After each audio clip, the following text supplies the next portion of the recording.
Boa tarde a todos e todas. Eu sou a professora Daniele, eu sou professora de apoio e acompanhamento à inclusão aqui no Cefar, da Diretoria Regional de Educação do Butantã.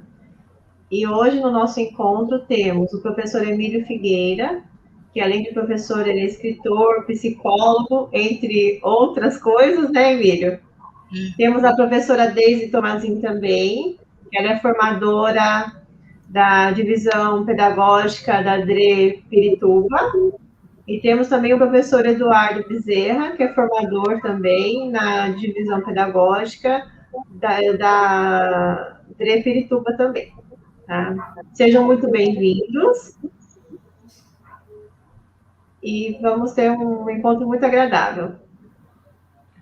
Muito obrigado. Boa tarde. É um prazer falar com todos vocês. É uma honra poder falar com vocês.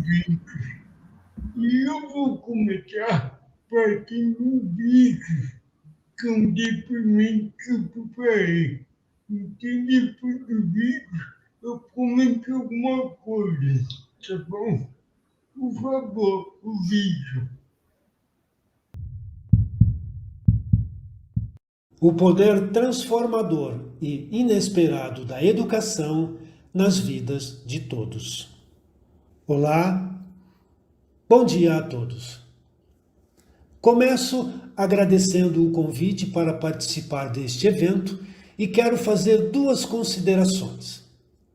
Primeiro, para compensar minha dificuldade de dicção, resolvi escrever esta minha fala.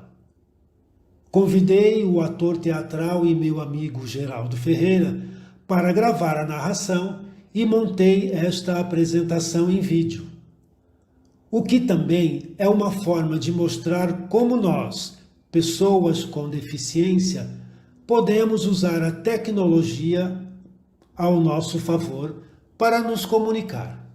Quando fiquei com paralisia cerebral durante o meu parto, no final dos anos 1960, com sérios danos na fala e na coordenação motora, para grande parte das pessoas que me conheciam, eu já estava com o meu destino traçado.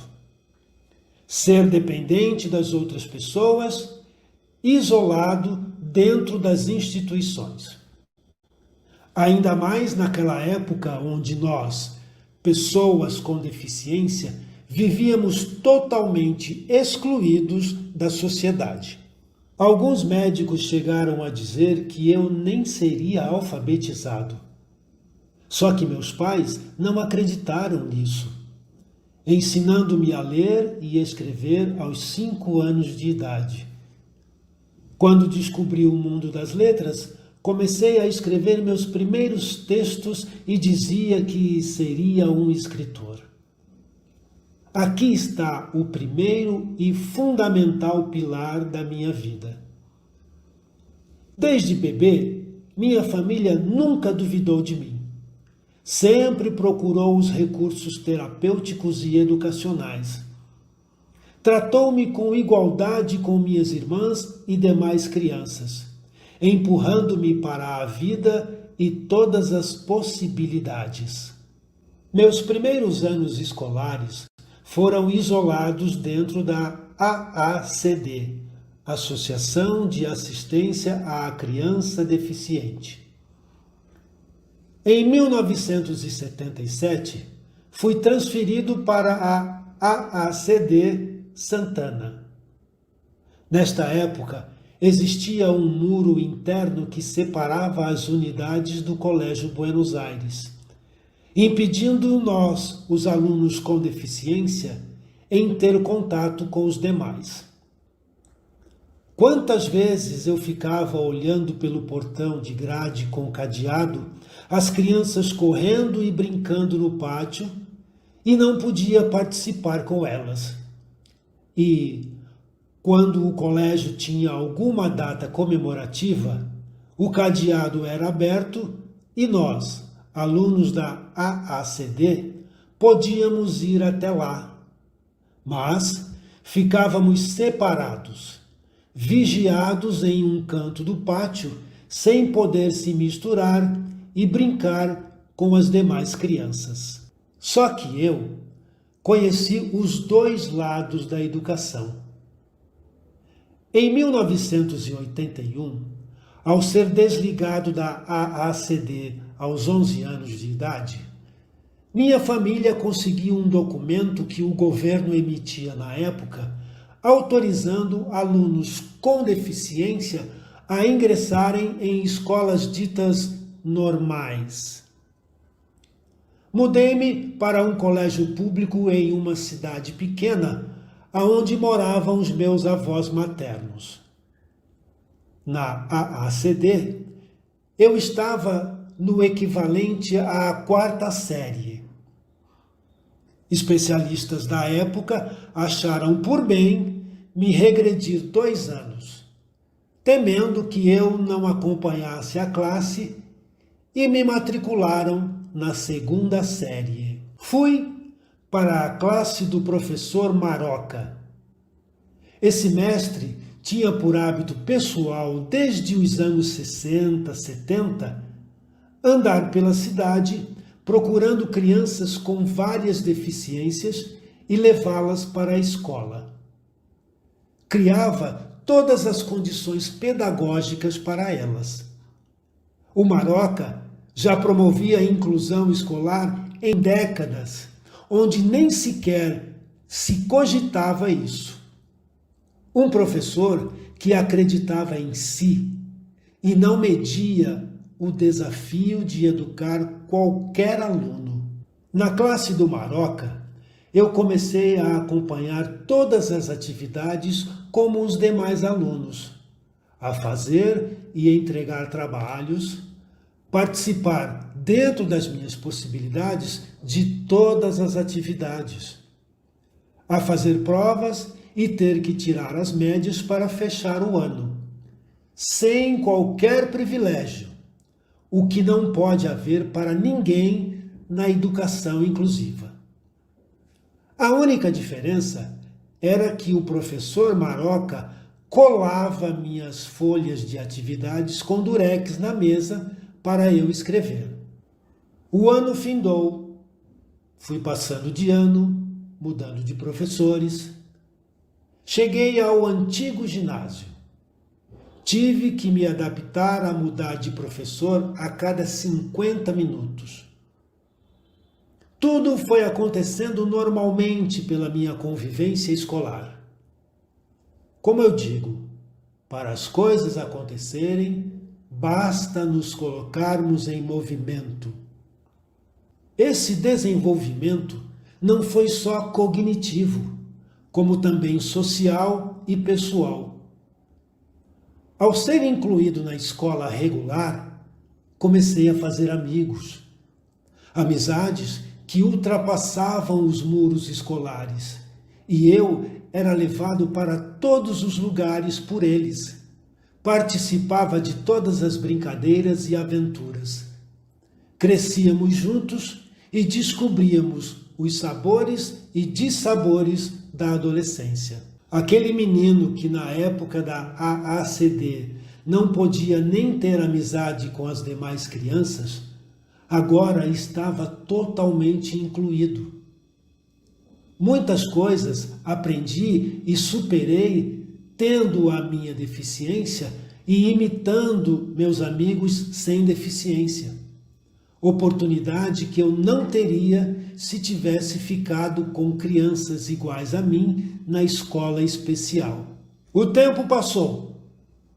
Hoje, muitas pessoas se espantam ao saberem que, mesmo com paralisia cerebral, tenho 3 graduações, 5 pós-graduações e 2 doutorados.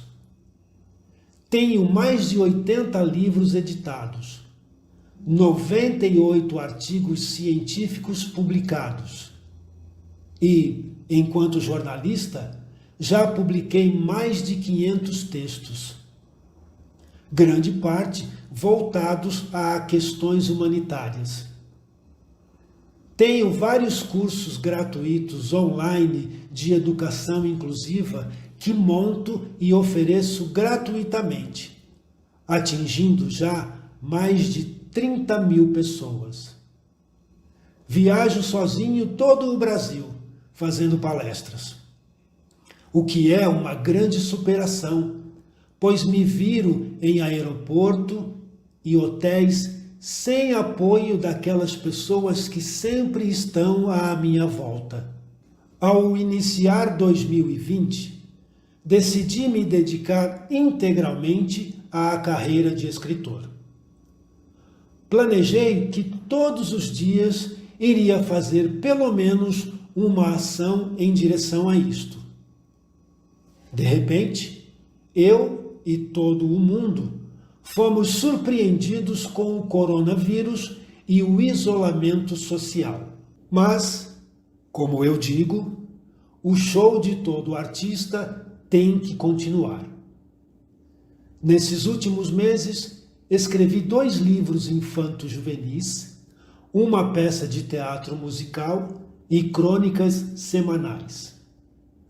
Peguei alguns de meus livros já publicados, revisei para novas edições e novas capas, e eles foram relançados pela Amazon, que também lançou 4 títulos meus em inglês e espanhol. Relancei o meu livro de memórias, O Caso do Tipógrafo, e foi por conta dele que dei entrevista e saí em vários órgãos de imprensa como o Estadão e entrevista à revista Veja. Até participei de algumas lives. Recentemente, fechei a 2ª versão de um roteiro de um longa-metragem, uma história sobre educação inclusiva que está concorrendo em um concurso internacional. Sabe, essa rotina de ficar quase o tempo todo em casa, em minha mesa de criação, eu já tinha antes da pandemia. O que vocês hoje estão experienciando com o isolamento social e privações, para muitos de nós, pessoas com deficiência, infelizmente, sempre foi normal. Mas digo que fui capaz de continuar fazendo tudo isso porque um dia eu fui incluído numa escola regular. Tive professores que não focaram primeiramente em minha deficiência, mas sim em minhas possibilidades. O bom professor não aprende com bons alunos, mas sim com desafios, com os alunos que tira-lhe da zona de conforto. Depois de relatar tudo isso, não quero que a minha história seja vista como um fato isolado. A escola precisa perder a péssima mania de rotular alunos normais e alunos especiais e inclusivos. O que a verdadeira escola tem são simplesmente alunos. Assim como um dia fui incluído em uma escola regular sem ser rotulado, toda e qualquer criança, seja qual for o seu perfil ou condição de ser, tem que ter as mesmas oportunidades. Elas precisam não apenas ser incluídas, mas também integradas em todas as atividades sem qualquer restrição. Não podem, nem de longe, ser previamente rotuladas ou ter suas capacidades determinadas pelas pessoas e educadores à sua volta. Em minhas aulas e palestras, falo muito disso. Tenho 51 anos de estrada e sei que a educação inclusiva é totalmente possível desde que seja bem conduzida. Posso dizer que muita coisa já melhorou neste sentido. Reconheço que a inclusão escolar ainda tem muitos pontos para serem melhorados, estudados e corrigidos. Mas, no geral, sou bem otimista em dizer que estamos no caminho certo. Claro, ainda temos muito que melhorar e conquistar. Só que não aguento ouvir pessoas que dizem que nada mudou. Os pessimistas de plantão. Melhorou sim. Temos muitas coisas boas já para contar. Mesmo que, infelizmente, ainda há discriminação e barreiras atitudinais que me entristecem, não podemos recuar. A educação inclusiva é um movimento bem organizado e podemos ir corrigindo, mudando essas coisas, fazendo alguns ajustes. Para finalizar, agora fico imaginando. Quando pequeno, alguns médicos disseram que eu não seria alfabetizado. Hoje, sou grato aos professores que me incluíram em escolas públicas, desde o primário até a vida acadêmica, pois eles não pensavam assim. Por intermédio da educação inclusiva, da equidade e do convívio escolar, o futuro dessas crianças está garantido. E as conquistas pessoais pela vida, o destino se encarregará com belas surpresas. É isso, pessoal. Muito obrigado.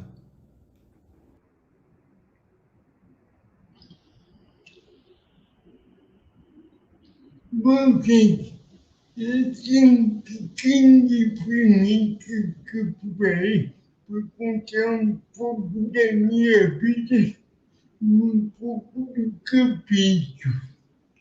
Para encerrar essa minha parte, eu vou fumar um vídeo pequeno, mas vou fazer uma reflexão sobre o que eu penso da educação inclusiva.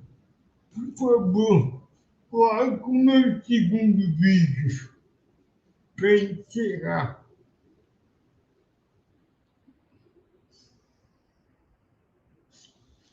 A ansiedade no processo de inclusão escolar.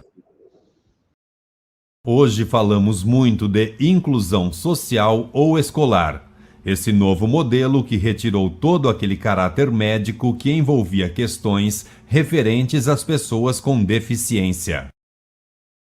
Enquanto psicólogo, tenho notado nos discursos de várias pessoas que falar em inclusão escolar também se esbarra em questões culturais e ou até mesmo um comodismo, como já foi dito. É muito comum professores de ensino regular dizerem que não estão preparados para receber alunos com deficiência. Não há uma maldade nisto, mas sim certo estado de ansiedade e, em muitos, mesmo que seja de forma inconsciente, um mecanismo de defesa contra algo desconhecido. Nossas ansiedades são uma característica biológica do ser humano, que antecede momentos de perigo real ou imaginário, marcada por sensações corporais desagradáveis, tais como uma sensação de vazio no estômago, coração batendo rápido, medo intenso, aperto no tórax, transpiração. Para a maioria dos professores, assim como para a grande parte da população, ainda há aqueles velhos conceitos culturais referentes às pessoas com deficiência, tais como associadas ao estado de doença, que não se desenvolveram ou aprendem como as demais. Mas ora, o desenvolvimento e a aprendizagem humana é individual e ninguém tem um modelo a seguir. De fato, nenhum professor estará preparado para trabalhar com a inclusão escolar até o momento que chegue à sua turma um aluno a ser incluído. Ninguém, em nenhuma situação, estará preparado para resolver algo que nunca vivenciou, o que muitas vezes exige conhecimento de experiências anteriores. Será neste momento que veremos realmente quem é o educador de verdade. O acomodado alegará não estar preparado, pois rejeitar um aluno com essa alegação será muito mais fácil e rápido para se livrar da questão. Professor de verdade. Mas o verdadeiro professor, consciente de seu compromisso e desafio ético de educar a todos que pertencerem ao seu alunado. Primeiro receberá, depois irá se informar, buscar o maior número possível de informações e recursos para promover o desenvolvimento global daquele aluno. A dica é que primeiro receba o aluno e nos primeiros dias vão se conhecendo mutuamente, pegando confiança e o jeito um do outro. Ao mesmo tempo em que for buscando o maior número possível de informações sobre o aluno e as formas de trabalhar com ele, o professor descobrirá naturalmente no dia a dia suas próprias técnicas e adaptações de atuação em cada caso. A educação é um processo feito por etapas. Por que então, diante da inclusão escolar, muitos procuram respostas rápidas? O reflexo da vida moderna que nos cobram resultados, gerando nossas ansiedades, não podem entrar na sala de aula inclusiva. A ansiedade não fez matrícula no início do ano, portanto, ela não está na lista de chamada. Para finalizar, a inclusão escolar é o grande desafio pedagógico do século XXI. E este desafio está em nossas mãos. Muito obrigado por sua atenção. Professor Emílio Figueira.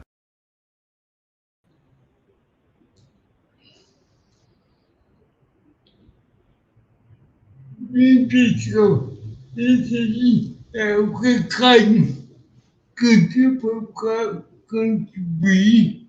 Perguntas que gostam e, no final, eu volto para responder as perguntas. Agora, eu vou partir para minha Dede, que vai contar eventos. Dede, é com você. Um beijo.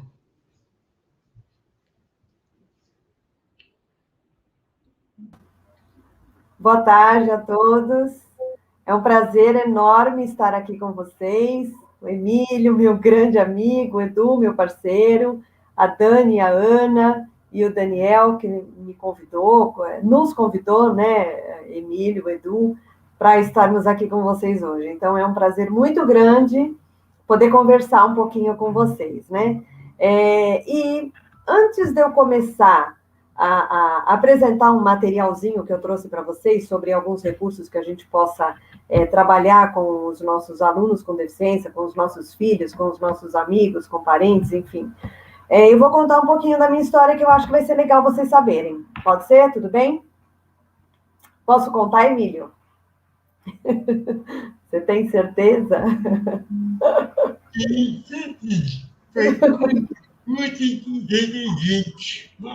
Ok, então vamos lá. Bom, eu sou uma pessoa com deficiência também, né? Muitos podem até achar que não, mas quando eu tinha 1 ano e meio, eu tive paralisia cerebral. Eu tive paralisia infantil. E naquela época, a paralisia infantil estava bem alta, né? Muita gente com paralisia infantil, década de 60, né? E eu fiquei com uma sequela no braço direito, apenas no braço direito, né? Graças a Deus não fiquei com nenhuma sequela um pouco maior. Bom, aí, lógico que naquela época, né? Década de 60, a gente era proibido de frequentar a escola regular, até porque nós éramos chamados de defeituosos. Então, a ACD ela era chamada de Associação de Assistência à Criança Defeituosa. E eu era uma criança defeituosa, não poderia frequentar a escola regular de maneira nenhuma, nem pensar. E aí, as coisas foram passando e foram aparecendo novas formas de se trabalhar, e eu deixei a ACD, que eu frequentei um bom tempo, e fui para a escola regular. Mas vejam, antes de eu ir para a escola regular, eu tive que passar por todo um processo na escola especial da ACD, porque eu não era uma pessoa normal, eu era uma pessoa com deficiência. Então, eu não poderia frequentar uma escola comum como todo mundo, eu teria que primeiro frequentar uma escola especial. Quando eu fui para a escola regular, Os professores não me aceitaram. Então, eu não podia estar ali, porque eu era uma pessoa com defeito físico, e era perigoso. Eu poderia, de repente, passar esse defeito físico para alguém, né? Não sei. Enfim, eu não podia frequentar ali. E eu tive muitos problemas, diferente do Emílio, né? Que teve um olhar ele recebeu muitos olhares de aposta, né? Dos professores. Eu não tive nenhum olhar de aposta. Para mim foi muito difícil. As minhas primeiras professoras do ensino regular, numa escola do estado, não vou dizer que me maltrataram, porque eu acredito que naquela época nem elas sabiam como deveria ser feito, né? Era tudo muito novo. Mas não foi bom para mim, não foi. Então, vejam só, mulher, deficiente, estudando numa escola comum para pessoas normais, não ia dar certo, né? Então, apanhei muito, brigaram muito comigo. Eu tinha, inclusive, uma professora que me batia cada vez que eu pegava a caneta com a mão esquerda, e eu só pegava a caneta com a mão esquerda, porque a minha mão direita não funcionava, né? Então, eu sempre fui canhota. E os professores brigavam e muitas vezes me davam reguada na cabeça, reguada na mão, até que entenderam que eu teria que usar mesmo a mão esquerda, não ia ter jeito, né?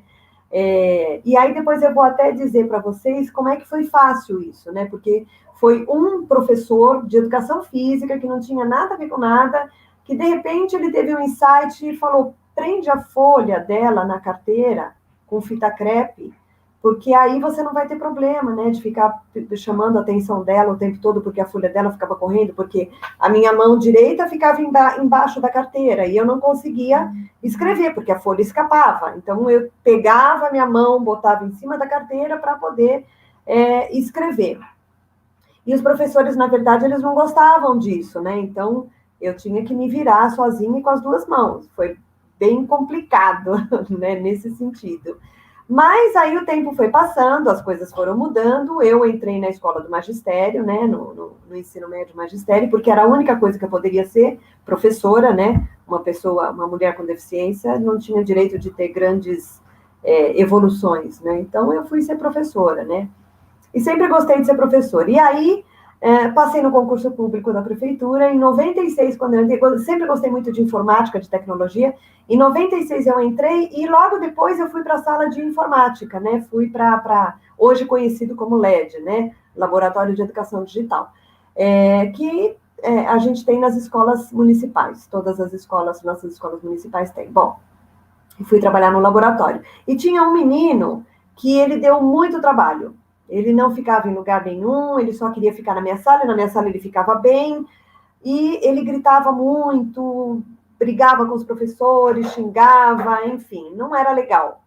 E aí eu percebi que tinha alguma coisa, que eu precisava ajudar esse menino, né? Apesar de não ter recebido ajuda, que eu sempre busquei, mas eu tinha que ajudar aquele menino, né? Só para vocês terem uma ideia, voltando um pouquinho, quando eu estava na faculdade, uma das professoras não queria me aprovar, porque eu fiz a primeira faculdade de matemática, então eu tinha que fazer atividades utilizando a pipeta, né, e jogar o líquido lá dentro, e eu não conseguia segurar, não tinha força com o braço. Então, o que eu fazia? Eu deixava tudo que eu ia usar em cima da mesa, e eu me ajoelhava no chão e conseguia trabalhar normalmente.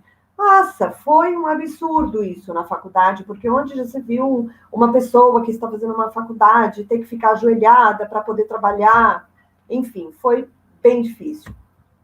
Voltando para o meu menino lá, para o meu aluno. Aí eu fui buscar ajuda na ACD. Fui fazer um curso na ACD para saber se eles podiam me ajudar com aquele menino que dava tanto problema em todas as salas da escola, mas não dava problema na minha, de tecnologia, né? E acabei o curso, deixei um currículo lá, que eles pediam no final do curso para a gente deixar um pequeno currículo, eu deixei meu currículo. Alguns anos depois, uns 2 anos depois, a gente descobriu que o menino tinha uma dificuldade de aprendizagem bastante grande, foi encaminhado, a gente conseguiu dar um encaminhamento para o menino. Eu fico muito feliz que a gente tenha descoberto isso, né? Ele tinha uma síndrome e que a gente conseguiu descobrir meio que a tempo dele conseguir se organizar, né, para poder frequentar a escola. E aí, algum tempo depois, a ACD me liga e me chama para trabalhar lá. Pede para eu levar o meu cargo da prefeitura para lá. Eu fiquei com bastante medo, porque eu me lembro que no começo eu pensava assim, eu falava, eu não sei nada, eu sou deficiente, mas eu não sei absolutamente nada de pessoas com deficiência, né? Como é que eu posso ajudar? Então, o doutor Fernandes, que foi o meu médico, quando eu era pequena, me convidou para participar das ações da ACD. E ele disse para mim, Deise, a ACD fez muito para você. Agora é a tua vez de ajudar a ACD. É a tua vez de você fazer alguma coisa pela ACD. E eu fui trabalhar na ACD, né? Trabalhei na ACD, fiquei um tempo lá. Foi muito legal porque eu passei de paciente a terapeuta. Isso para mim foi muito legal. Foi super importante ter esse momento na minha vida, né? Assim como depois eu fui trabalhar na APAI, na Pestalozzi, enfim. E sempre tive muitos problemas na escola, diferente do que o Emílio contou para vocês. Então, vocês têm aí duas pessoas com deficiência, o Emílio com uma deficiência aparentemente pior que a minha, porque ele tem uma dificuldade motora intensa, inclusive na dificuldade da fala, ele tem uma dificuldade de fala bem grande, vocês estão vendo aí, ouvindo. E eu nunca tive nenhum problema como esse, né? Eu só tinha problema no braço, mas mesmo assim fui impedida de frequentar a escola regular por muito tempo. Mas na ACD foi muito bom, porque eu tinha um amigo chamado Emílio Figueira. Cadê o Emílio? Põe ele aí para mim, Dani. O Emílio, ele ficou comigo na ACD um bom tempo. É nóis, né, Emílio? E a gente... nós estávamos numa sala, acho que eram 8 ou 10 pessoas, e dentro dessa sala, só eu e o Emílio podíamos andar. Só nós dois andávamos e só nós dois falávamos, porque os outros tinham uma dificuldade de fala muito grande e nem conseguiam uma conversa que a gente conseguisse entender. A fala deles era completamente inteligível. E apresentavam muito essa questão da cialorreia, né, a baba constante, que incomodava bastante. Mas eu e o Emílio, a gente estava lá para agradar todo mundo, né, não, Emílio? Uma das coisas que a gente fazia lá era assim, a gente andava, né, gente? Então, sabe como é que é, né? Então, a gente pegava as crianças, né, os nossos parceiros de escola que não sabiam andar, então a gente empurrava, quem já foi na CD conhece, que tem uma rampa bem grande lá, né, bem longa, distante.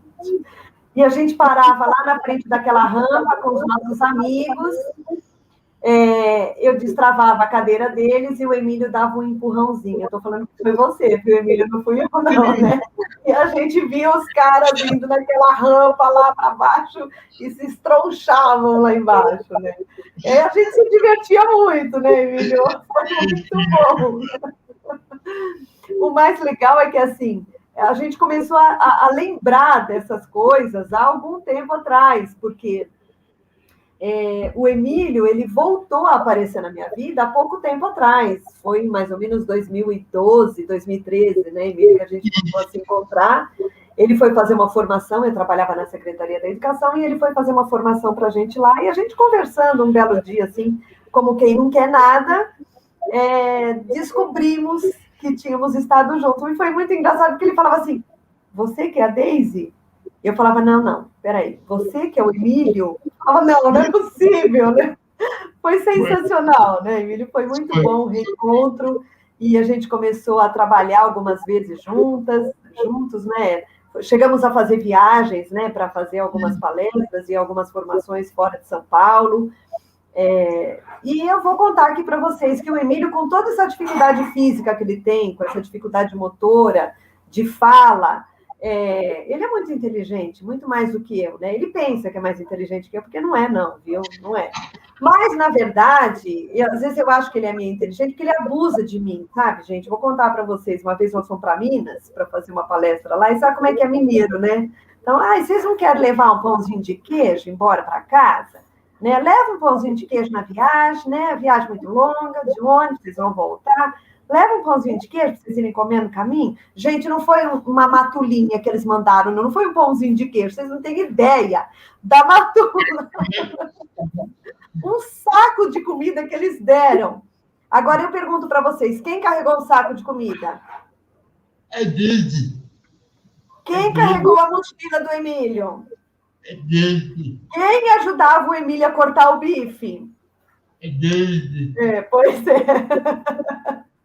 Então, muitas coisas a gente fazia juntos e sempre foi muito bom, né, Emílio? Apesar do Emílio ter tido uma infância, uma adolescência muito boa na escola, e eu não, mas o Emílio aprendeu com os professores aprenderam com o Emílio, e eu aprendi com a negação, né? Eu tinha que me virar sozinha de alguma maneira e tinha que dar conta de tudo isso.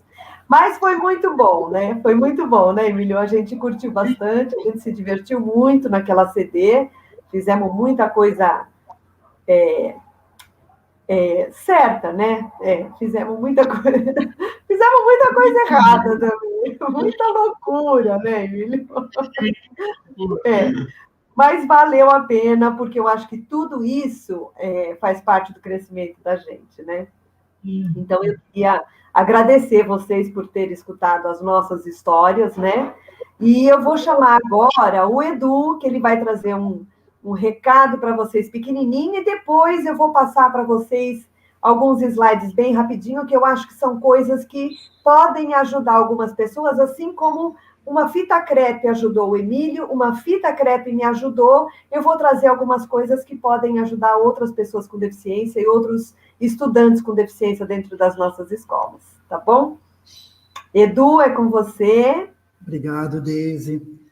Quero desejar a todos uma boa tarde, quero agradecer especialmente a Adri Butantan, quero agradecer também a Deise, minha parceira de trabalho, minha primeira diretora, quando eu entrei e assumi o cargo como professor de educação infantil na Prefeitura de São Paulo, agradecer ao Emílio também pela sua presença, pela sua história de vida, e também a Deise por tudo. Eu venho hoje aqui, a convite da Deise e também do pessoal da Adri Butantan. O meu lugar de fala hoje é como educador, como professor da educação infantil, como professor da primeira infância, e eu gostaria também de trazer para vocês, compartilhar um pouco da minha trajetória, da minha história de vida, dizer para vocês que hoje eu me vejo como um educador, como um professor que acredita nas potencialidades dos seus alunos, sejam eles com ou sem deficiência. Eu acho que uma das falas mais bonitas que eu pude perceber, tanto na história de vida da Deise, quanto na história de vida do Emílio, é o desafio que se coloca ao educador, que tem um novo olhar, um olhar comprometido e um olhar mais afetivo para todos os seus alunos, independente se ele tem alguma deficiência ou não. Para pensar um pouquinho, e até mesmo para poder contribuir com vocês, a partir da minha experiência de vida, eu gostaria que vocês colocassem um slide que nós preparamos, onde eu trago uma reflexão a respeito de como que nós temos observado, né, as crianças com deficiência, o sujeito, as pessoas, os nossos alunos com deficiência na sociedade de hoje.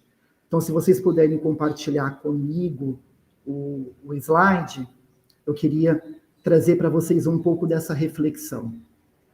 Já aparece para vocês o slide? A ânsia.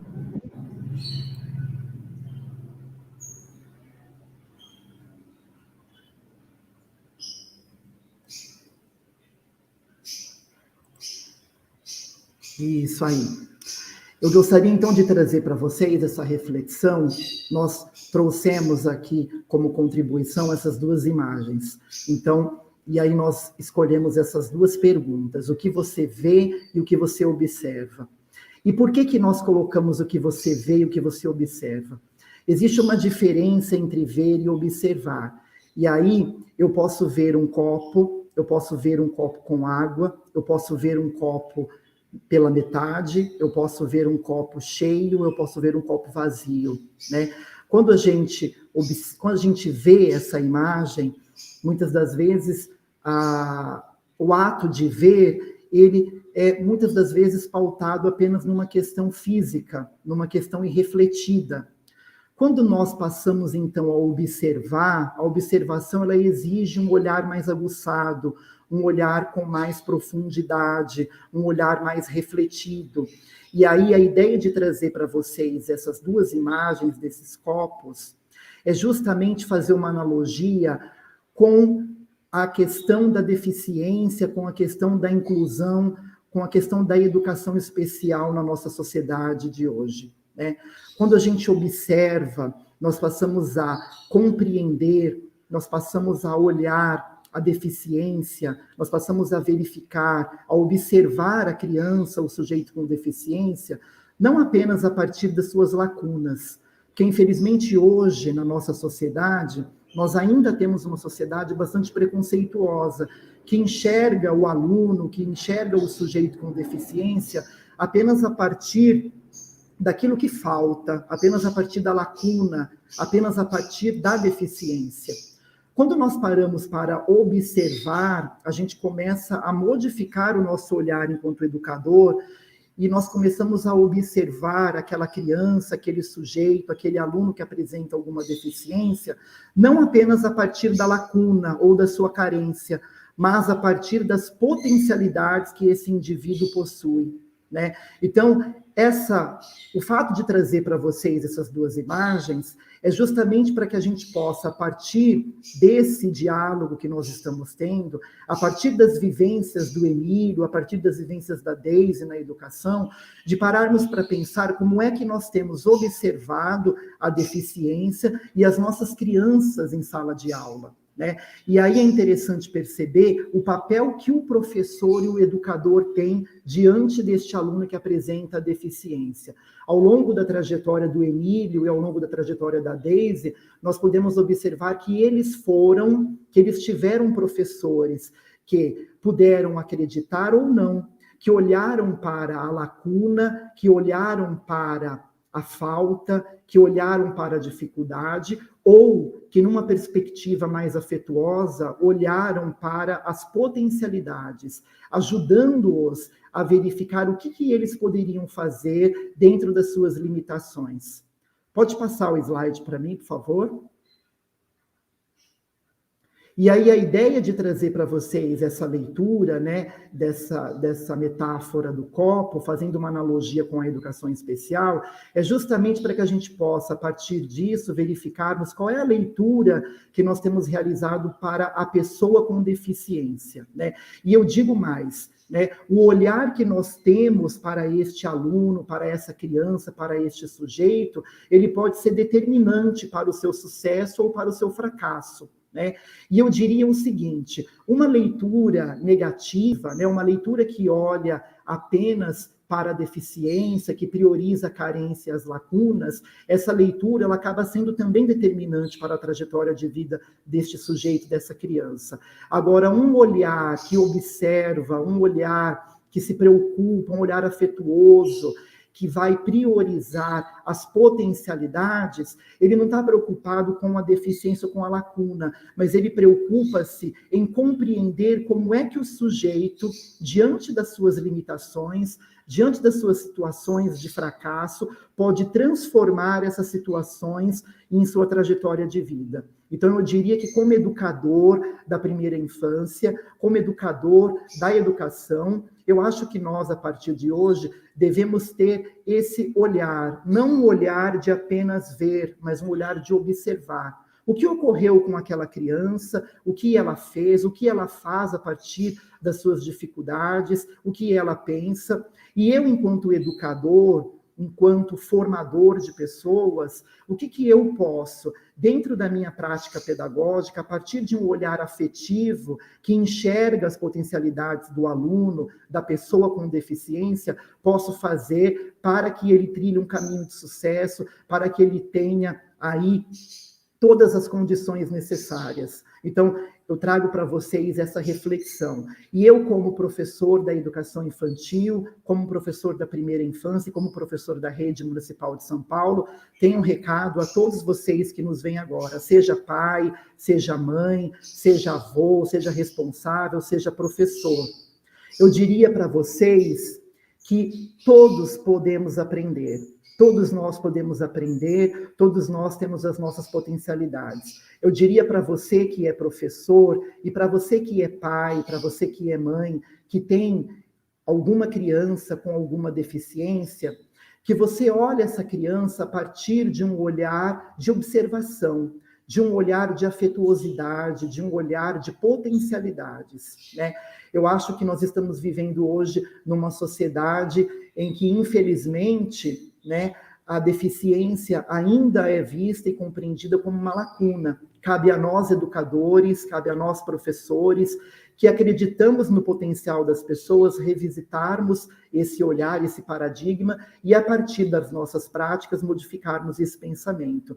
E aí vocês podem ver o quanto que este novo olhar, ele transforma. A gente tem aí 2 exemplos de pessoas maravilhosas, que são Emílio e Deise, que dentro das suas limitações conseguiram trilhar caminho de sucesso, caminho tortuosos muitas das vezes, passaram obstáculos, mas eu acredito que tiveram também professores que, de certa forma, olharam para as potencialidades, que abriram possibilidades para que eles pudessem trilhar um caminho diferenciado. Eu fiquei bastante lisonjeado no vídeo lisonjeado e bastante contente e feliz no vídeo que o Emílio trouxe, porque ele disse que teve um professor, que foi o professor Maroca, que não o excluiu, que não colocou ele numa sala exclusiva ou que separou ele das crianças, mas que deu possibilidade a ele de, junto com as crianças ditas normais,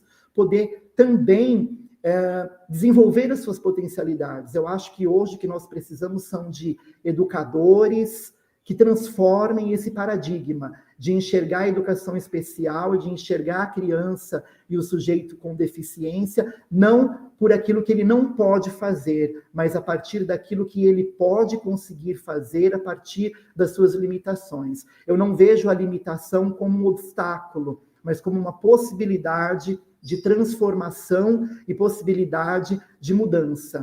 Então, essa era a reflexão que eu queria trazer para vocês, a partir do meu lugar de fala como professor. Eu acredito que ao longo desses 10 anos na minha carreira como professor da educação infantil, eu tive muitos alunos, mas eu acho que a prática que a gente faz em nossa sala, ela pode ser marcante, ela pode marcar a criança para o bem ou para o mal.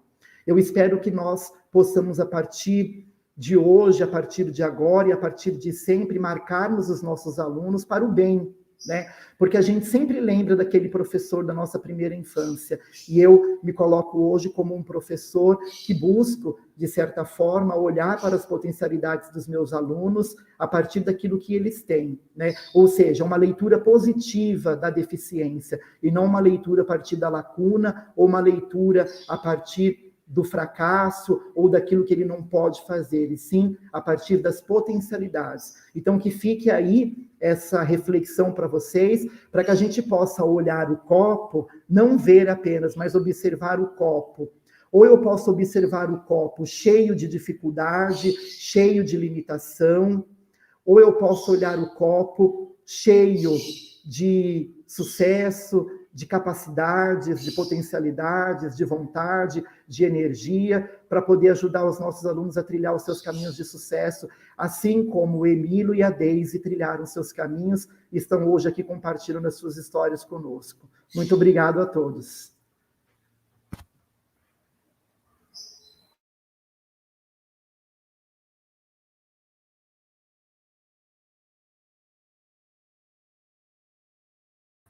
Microfone, né? Tá. Emília, você tem alguma coisinha para falar agora? Não. Posso seguir? Ok. Então, Dani, você põe para mim os slides para eu dar uma passadinha rapidinho antes da gente entrar nas perguntas, pode ser?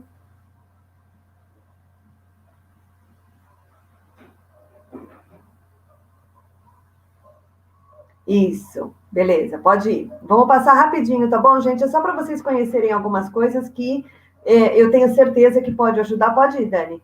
Eu tenho certeza que vai poder ajudar vocês, assim como me ajudaram, né? Olha aí o desenho da fita crepe que eu falei para vocês, gente, como é importante, né? A gente pensar em coisas simples, bem delicadas e muito simples que a gente tem em casa. Uma simples fita crepe, foi isso que ajudou o Emílio e exatamente isso que me ajudou também. Veja, um professor de educação física que teve essa ideia, que me ajudou, e os professores que ajudavam o Emílio por conta de toda essa dificuldade motora que ele tem. Pode passar? Aí eu trago para vocês também alguns apontadores. O primeiro desenho, na verdade, é um dos que eu mais gosto, que é o que aparece a fita crepe, né? Alguma coisa a gente tem que fazer para essa criança, ou para esse estudante, né? Melhor dizendo, para esse estudante conseguir trabalhar com a gente e trabalhar com todas as crianças, né? Pode ir mais uma. Mais uma ideia que eu trago para vocês aí de engrossadores, são vários tipos que a gente pode fazer. Tem uma aí no meio, essa que é cor-de-rosa e preta, que é feito com uma manopla de bicicleta. Então, super facinho. Ali no meinho também tem aqueles potinhos de iogurte que a gente compra no mercado, né? Também dá para a gente fazer, depende do que o meu estudante apresenta, né? Pode ir mais uma.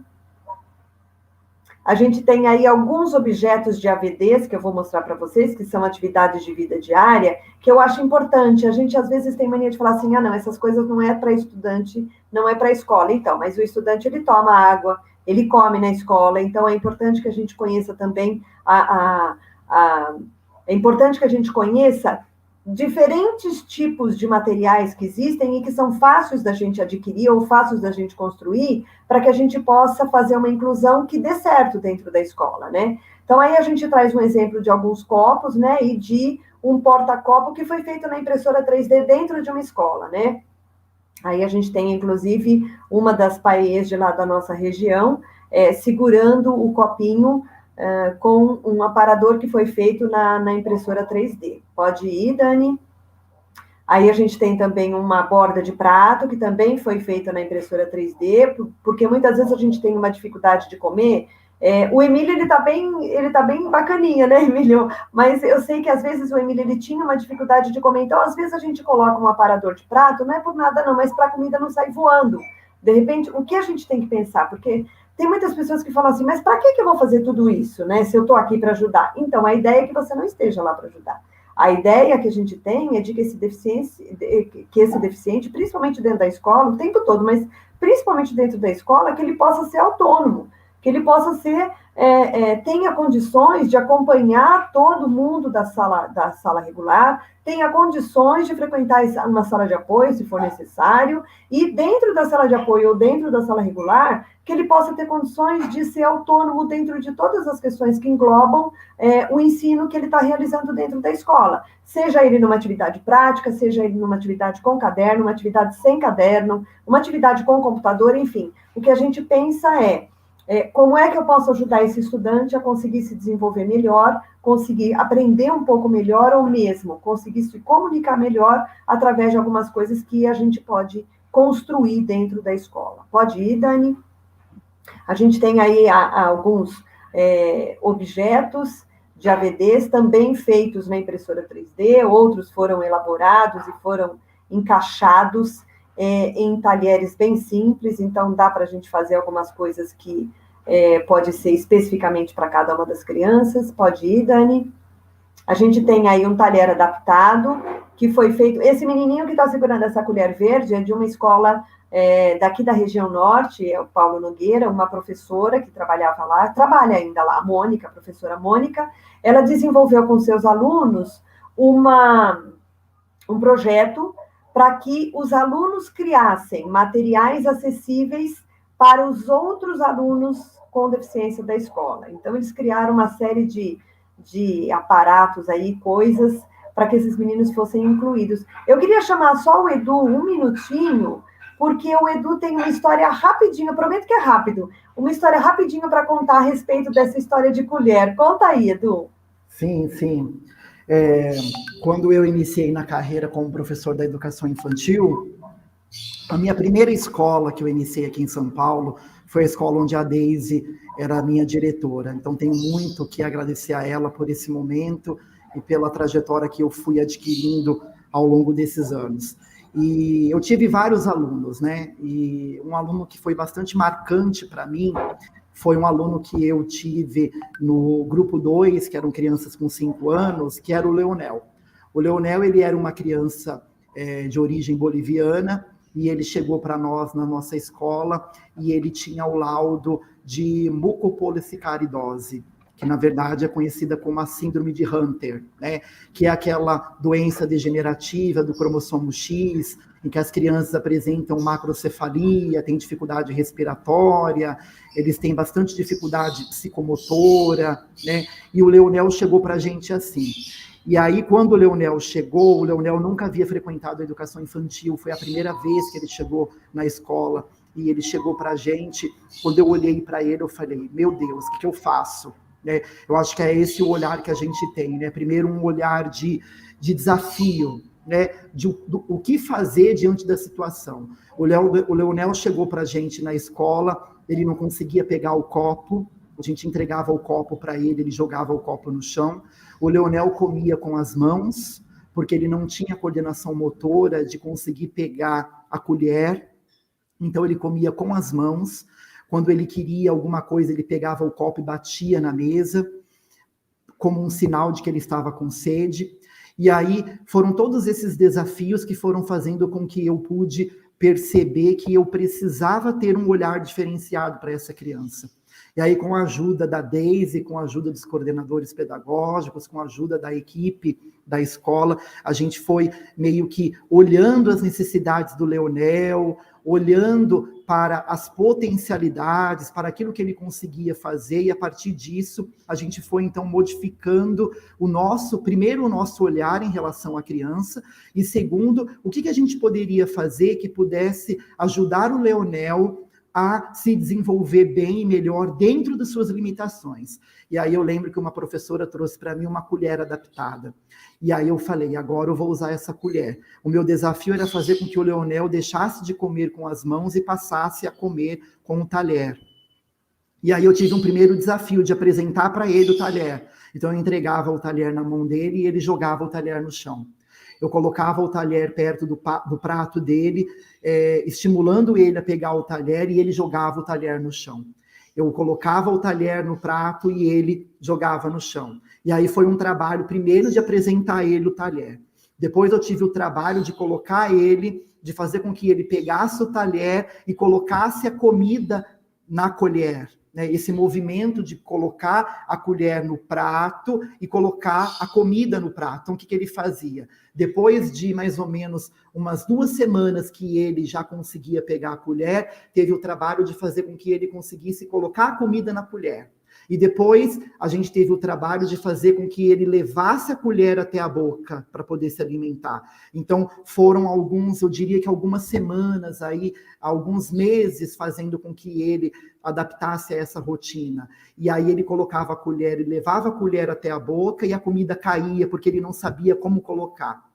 E aí, para resumir, o Leonel chegou para nós, acredito que em março de 2018, ele passou o ano inteiro conosco, terminou o ano letivo de 2018, o Leonel já conseguia comer sozinho, sem a minha ajuda, ele conseguia colocar a colher no prato, ele conseguia comer, ele repetia a comida, ele comia e não deixava nem sequer um grão, né, no prato. No começo ele deixava cair muito, né, por conta da coordenação, que ele ainda não desenvolvia, mas depois ele começou a utilizar a colher de uma forma assim que ninguém imaginava que ele teria uma trajetória de tanto desenvolvimento. Eu só sei que terminamos o ano e ele, além de todas essas dificuldades, ele também não andava, né? Então, ele não conseguia se locomover sozinho, ele sempre precisava da ajuda de alguém. Eu só sei que no final do ano, o Leonel já abria a porta da escola, da sala de aula sozinho,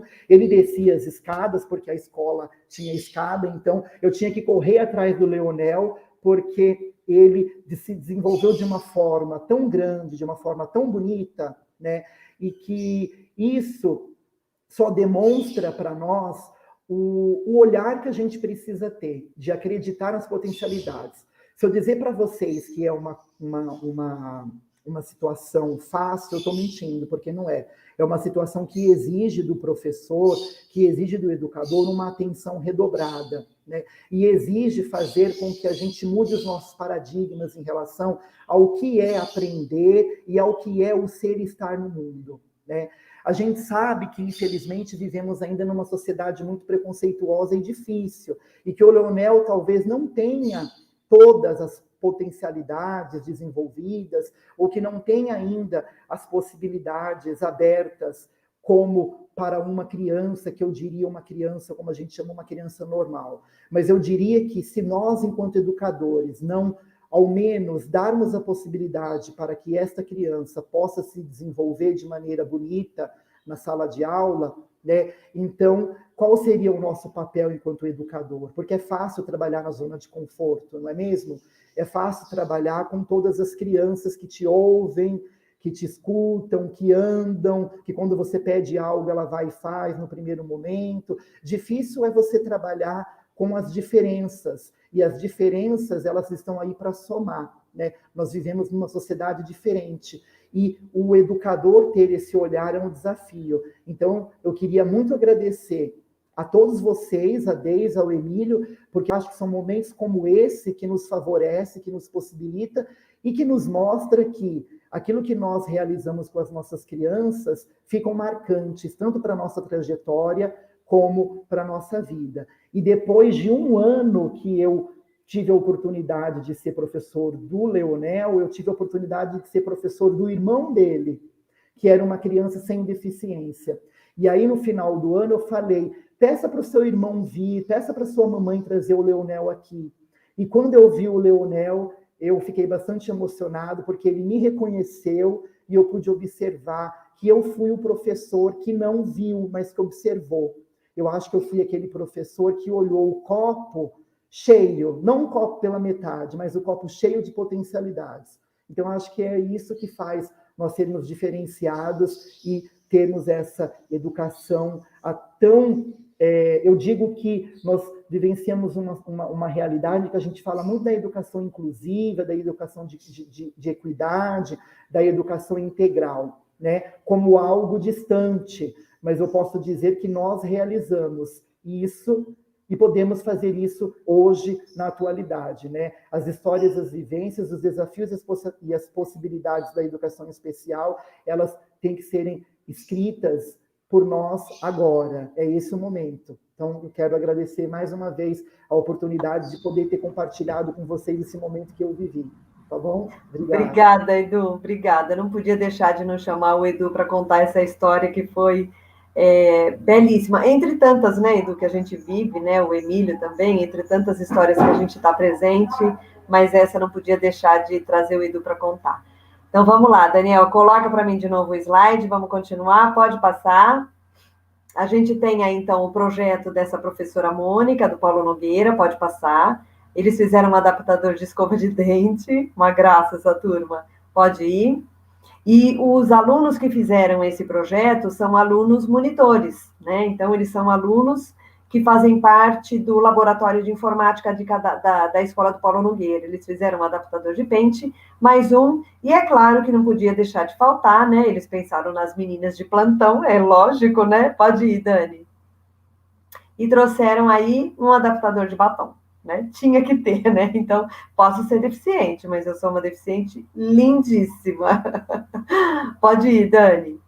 E aí eu vou trazer para vocês vou passar rapidinho algumas adaptações que a gente pode fazer para o uso do computador quando o meu aluno exige. Entre eles, uma máscara feita com papelão. Então, eu só deixo exposta as teclas que eu vou fazer uso, né? Não preciso tampar todo o teclado e não preciso... E papelão, fita crepe, livro ou revista velha para deixar ele um pouquinho mais inclinado. É o que eu preciso, né? Isso a gente consegue bem facinho dentro da escola. Pode ir. A colmeia, eu trouxe aqui para vocês um teclado com colmeia, dá até para vocês verem. Pode ir, Dani. Ó, é importante que quando a gente vai comprar um teclado como esse, a gente compre ele um jogo, compre ele junto. Não vai comprar separado só a placa para colocar em cima do teclado, porque aí pode ser que não encaixa. Então, eu preciso estar sempre pensando em comprar o conjunto, né? Porque aí o encaixe dele é perfeito. Ele serve muitas vezes para meninos que têm deficiência física, né? Que tenham aqueles movimentos espásticos, né? Um movimento mais duro, porque você pode bater a mão no teclado e ele só vai funcionar se você enfia o dedo dentro do buraquinho e usa a tecla. Então, você pode ficar com a mão apoiada em cima do teclado que nada acontece. É para isso que ele serve. Pode ir, Dani? Eu vou mostrando para vocês o que eu tenho aqui, tá bom? Um teclado plano, que na verdade ele é como o teclado do micro-ondas, né? Ele é bem lisinho, dá para a gente lavar ele com detergente, com buchinha. Pode ir, Dani. A gente tem aí um adaptador feito com ponteira de cabeça. Para uso desse teclado aqui que eu mostrei para vocês, é importante também que a gente possa disponibilizar uma ponteira de cabeça caso o aluno precise, porque às vezes ele não consegue movimentar as mãos ou os pés, mas ele tem movimento na cabeça, então a gente pode utilizar a cabeça. Vocês estão vendo aí com uma terapeuta, a Marta, que era lá da CD, um menininho usando essa ponteira de cabeça, mas vejam, ela é bem grande, é incômoda, e muitas vezes as pessoas com deficiência não gostam de usar. Então, a gente pensou num jeito mais bacaninha deles usarem a ponteira de cabeça, e que foi a utilização de um boné. Então, na aba do boné, a gente colocou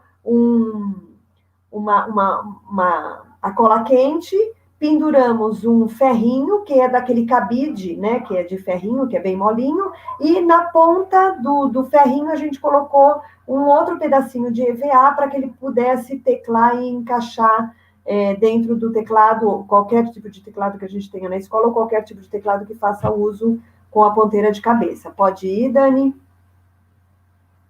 A gente tem um teclado siliconado, eu tenho um para mostrar aqui para vocês também. Esse teclado siliconado, ele é bem bacana, ele vem num potinho, tá vendo, ó? Ele vem todo enroladinho no potinho, tem até uma caneta minha aqui dentro. E aí vocês tiram ele, e ele, ó, é todo mole, todo molenga, olha que delícia. A tecla dele é bem molinha, não sei se vocês conseguem perceber daí, olha, que ela é bem sutil. Um leve toque que a gente faz, ele já aciona a minha tecla que eu estou precisando. A gente super indica esse tipo de teclado para meninos com Duchenne, para estudantes com Duchenne. E para pessoas que tenham Duchenne, né? Porque ele é um teclado bem levinho e geralmente o Duchenne, o interessante é que ele não faça muita força. Então, quando ele usa um teclado desse tipo, é muito legal, porque é um teclado muito leve, o sensor dele é muito, muito bom, então, com um simples toque, a gente consegue apertar, né, e ter um resultado favorável, fora que eu posso colocar ele embaixo d'água e lavar quando ele estiver sujo, se o meu estudante tiver algum problema com relação à cialorreia. Pode ir, Dani? A gente tem mais um aí que eu vou mostrar para vocês, que é o K8. Ele já vem com essa caixinha do lado, que é como se fosse um HD externo. Então, a única coisa que eu preciso é de um monitor. Conecto no monitor e aí eu posso estar trabalhando com ele. Então, eu posso levar o K8 para todos os lugares. Pode ir. O teclado intuitivo, eu tenho um aqui também para mostrar para vocês. O teclado intuitivo, ele tem de várias maneiras, vários tipos, vários tamanhos, várias formas. O que vocês têm aí é o que eu tenho aqui, ele é até diferente, tá vendo? Ó? Mas por que ele é bacaninha, esse teclado? A gente super indica ele para os meninos que tenham deficiência intelectual e autismo, porque cada grupo de teclas, ele tem uma cor. Então, para esse grupo de teclas aqui, que são os números, eu tenho uma cor diferente. Para minhas teclas de acesso é outra. Para minhas teclas de letra também é outra. E vocês veem aí que eu tenho vogais de uma cor e consoantes de outra. Então, ele pode facilitar o entendimento do uso do teclado para esses meninos que tenham autismo ou uma deficiência intelectual. Pode ir, Dani? Aí a gente tem um conjuntinho dele, também com colmeia, porque também vende esse teclado aí, junto com a colmeia. Pode ir. E a gente tem o teclado para uma mão só. Muitas vezes quem faz uso desse tipo de teclado é quem tem uma deficiência. Para mim, por exemplo, seria ótimo. Eu teclo super bem no computador. Mas para mim seria muito legal ter um teclado de uma mão só. Eu ia economizar um pouquinho a minha outra mão, confesso para vocês. Pode ir. A gente tem o teclado com braille, que na verdade nada mais é do que um adesivo. Né? Você compra um adesivo em papelaria, algumas papelarias grandes, sem fazer propaganda, mas eu comprei um na Calunga, e você pode colocar esse adesivinho em cima do teclado e tanto a pessoa cega como a pessoa vidente pode fazer uso do mesmo equipamento. Pode ir, Dani?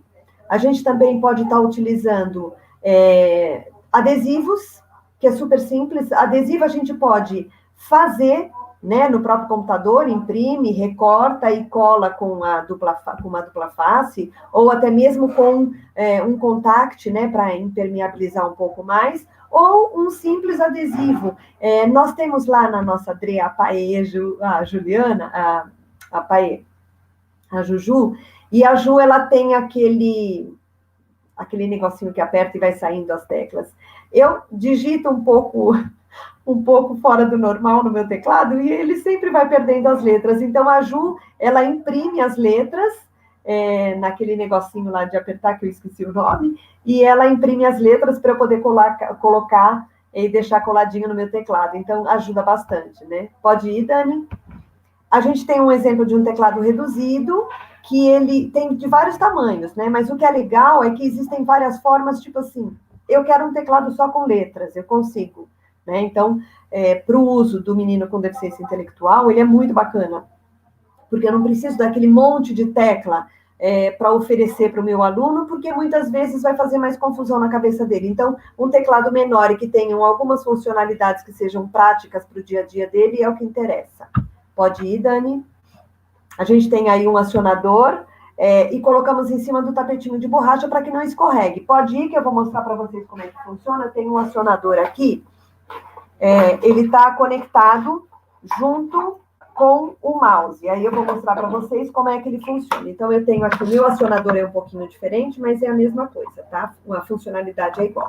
O mouse normal, só que esse mouse, ele tem uma entradinha, tá vendo? Um buraquinho, que se encaixa exatamente no plug do meu acionador. Esse acionador aqui, vocês conseguem até ver aqui dentro, um pininho vermelho, é onde ele dá o toque. Então, é onde eu aperto. Como é que funciona isso, né? Como é que eu trabalho com esse acionador dentro da escola, ou num laboratório, ou numa sala de aula? Coloca aí para mim, Dani. Olha aí, tá vendo? É um joguinho. Então, quando eu for comprar, eu tenho que comprar o joguinho também. Assim como o teclado, eu tenho que comprar um joguinho. Pode passar.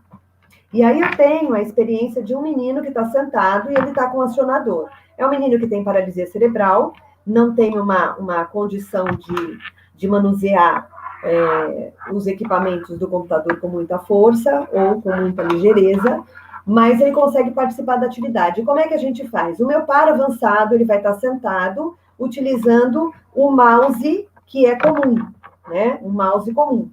E o meu menino com deficiência vai estar participando utilizando o acionador.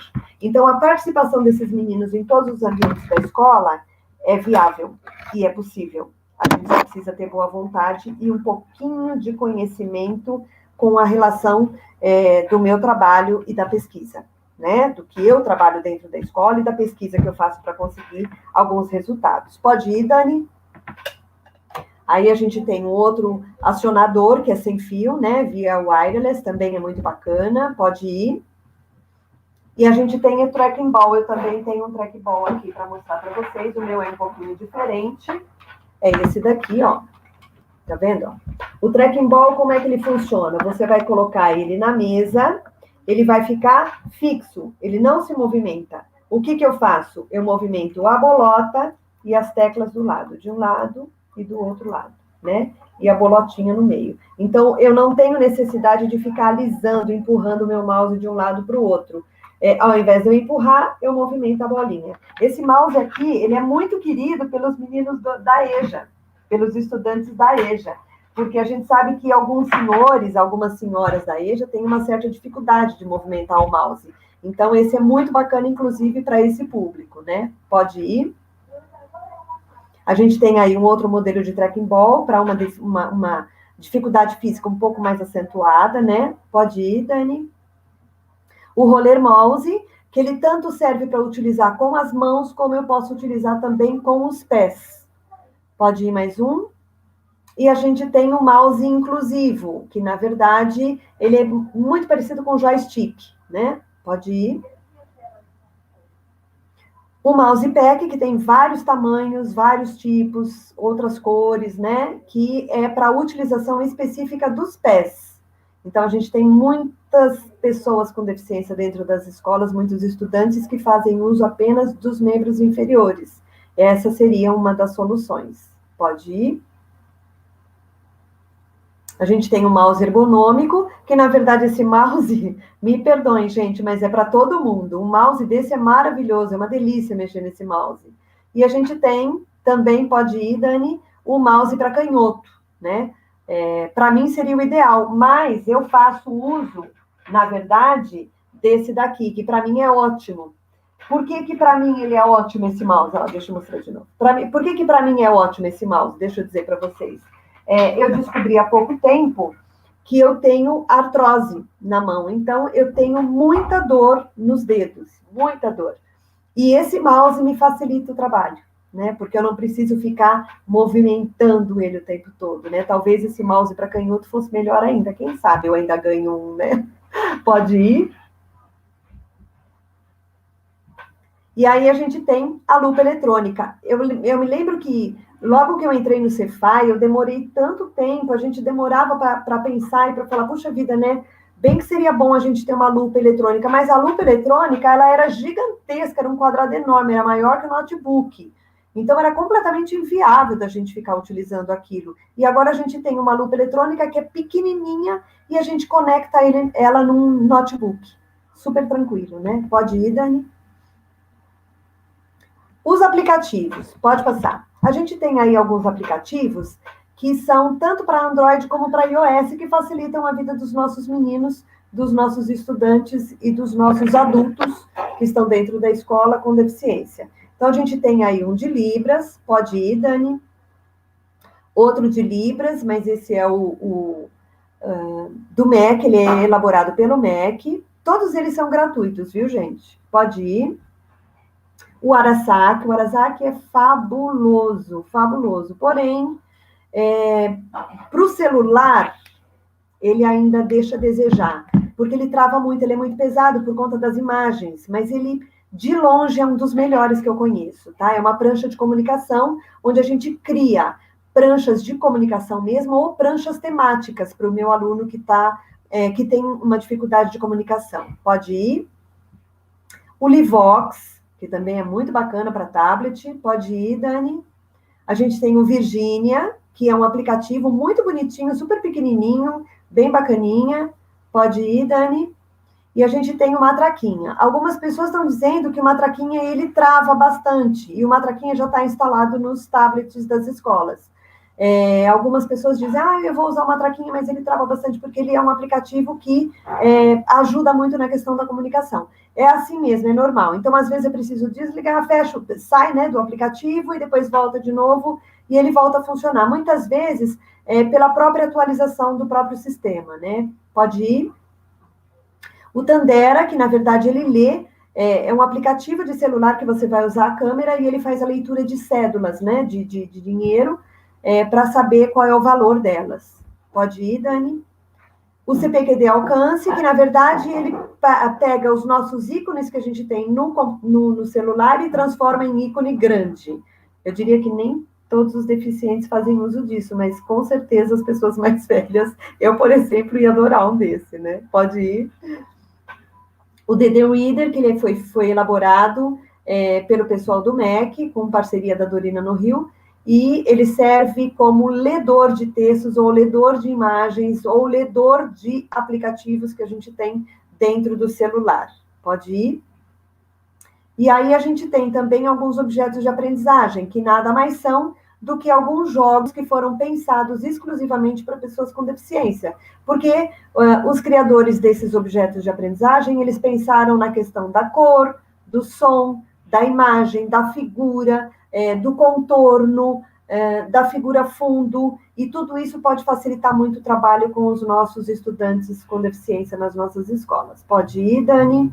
A gente tem alguns objetos no portal do professor no portal do professor do MEC e no portal dos objetos educacionais do MEC também. Pode ir.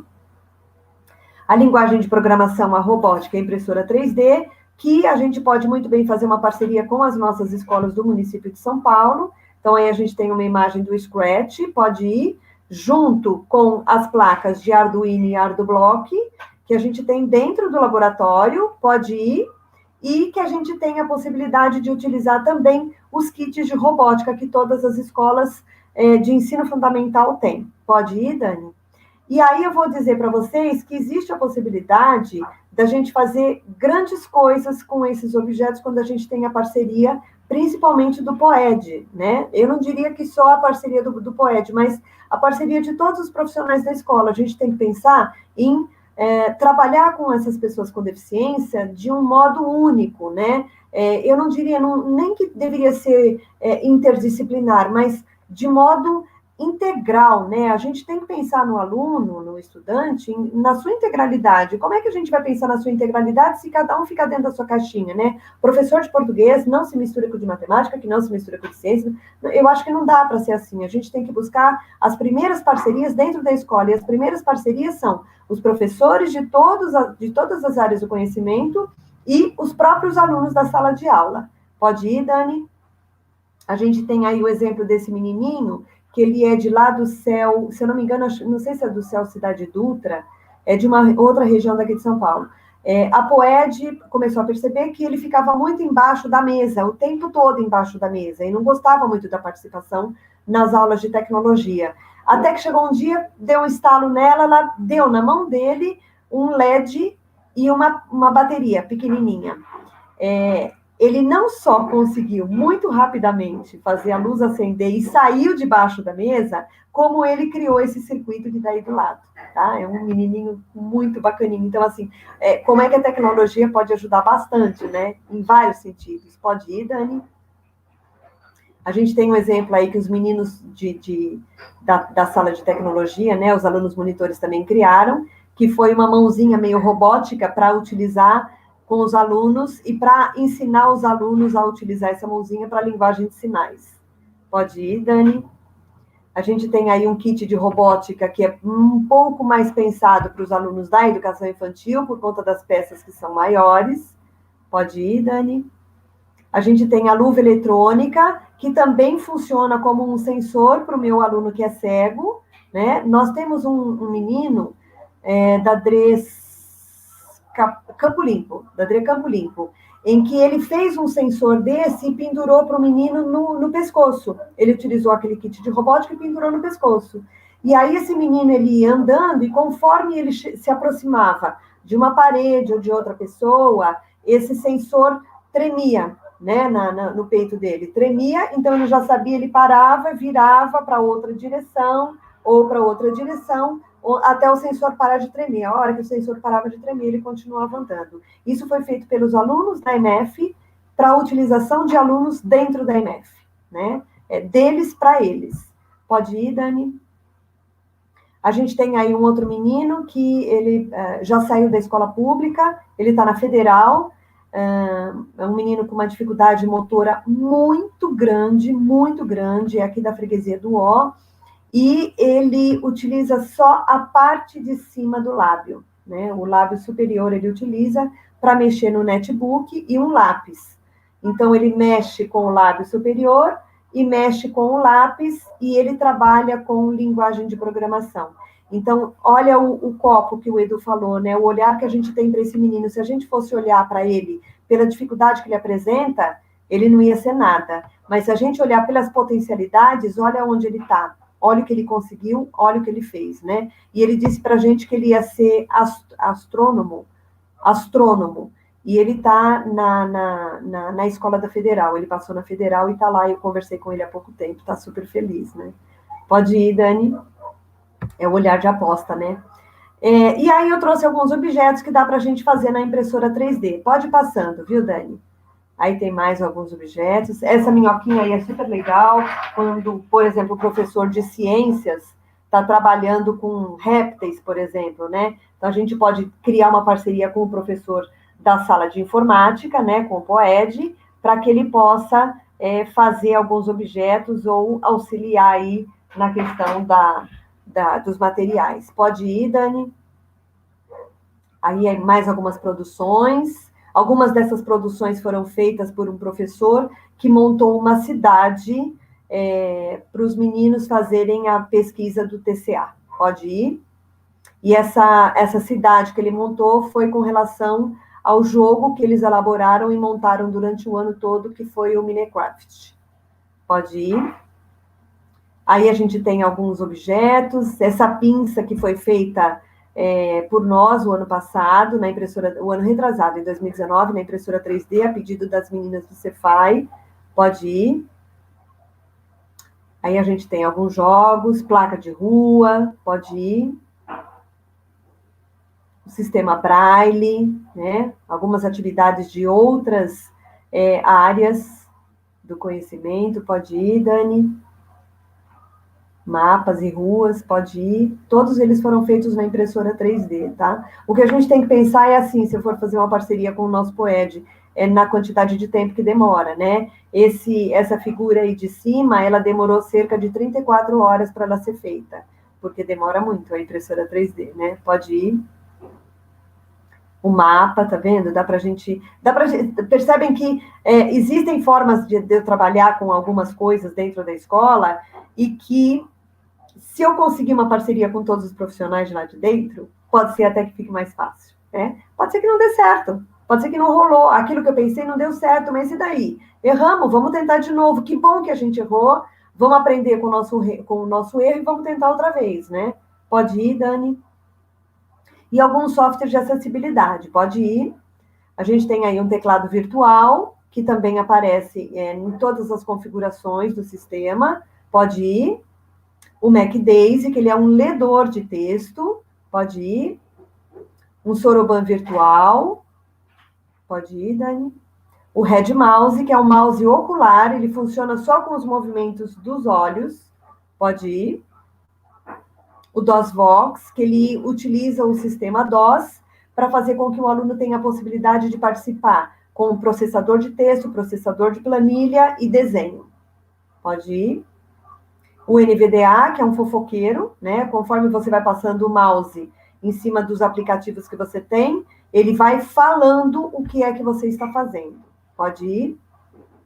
A gente tem um PCS também, uma prancha de comunicação, que pode ser feito com um aplicativo super pequenininho, que eu instalo, e eu posso ter ele favorável, se eu não tenho um aplicativo grande, né? Pode ir. O Simon, que na verdade você grava uma palavra e um site, então você vai associar os dois. Quando você falar essa palavra, aquela palavra que você vai falar, vinculado àquele site que você, ou aquele item do sistema que você colocou, ele vai se abrir. Então, por exemplo, abrir o Word, aí o Word se abre. Abrir teclado virtual, o teclado virtual se abre. Então, por isso que ele se chama Simon, né? Até por conta daquele jogo que existia, que era o Simon Diz. Pode ir.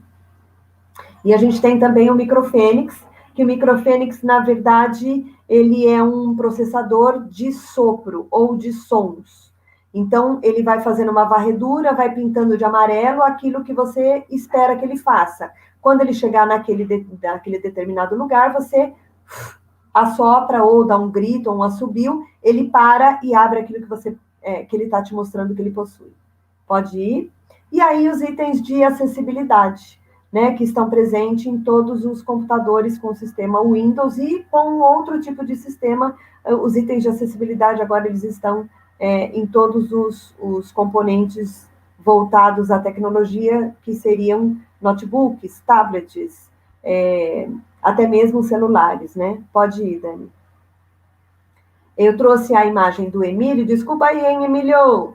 Eu trouxe a imagem do Emílio só para mostrar para vocês que, às vezes, um recurso muito simples pode fazer toda a diferença. Assim como a gente falou da fita crepe, da importância do olhar, então, vejam, o Emílio, quando ele está dando palestra, se não tem ninguém para segurar o microfone dele, fica difícil, não é, Emílio? Ele precisa de alguém que segure o microfone, porque ele não consegue. Se não tiver ninguém para segurar, então, minimamente, a gente tem que ter um tripé de microfone para que ele possa fazer o uso, porque senão fica inviável a participação dele. Para ele mesmo segurar o microfone e conseguir falar, é praticamente inviável, não é isso, Emílio? Isso. O que é duro é que, assim, eu conversando com a Ana, Emílio, a Ana é a irmã do Emílio, ela trabalha comigo lá na André. Às vezes, ela contando e eu também contando. Às vezes a gente vai segurar o microfone para o Emílio, aí a gente está segurando o microfone, vai levantando o microfone, levantando, daqui a pouco ele está olhando lá para cima, ele fala, abaixa o microfone. Não é verdade? Verdade. Eu trouxe mais uma imagem aí do Emílio. Passa mais uma, Dani. Eu trouxe mais uma imagem aí para vocês verem a caligrafia do Emílio. Então, vejam como é difícil para ele escrever. Imagina se ele tivesse que escrever tudo na escola, ou escrever tudo hoje, todos os livros que ele escreveu. Né? Então, como a tecnologia é importante na vida do Emílio, como facilita a comunicação e a inserção social e a inserção cultural e tudo mais na vida dele. Né? Eu fiz questão de trazer essa escrita para que vocês pudessem ver como é que ele escreve, como é que fica a letra dele, né? E como é que ele pode fazer uso de um computador e usar todos os recursos que ele tem quando ele apresentou o vídeo para nós, né? Então, é um amigo que faz o texto. Olha lá ele mostrando. Põe aí, Dani, para a gente ver. Isso, olha aí, vejam. Agora, imagina ele, com toda essa dificuldade motora que ele tem, se ele tiver que escrever o tempo todo, ele não vai conseguir acompanhar ou fazer outras coisas, porque ele vai ficar extremamente cansado, não é isso, Emílio? Nunca. Exatamente. Assim como ele falar muito tempo também cansa, né, Emílio?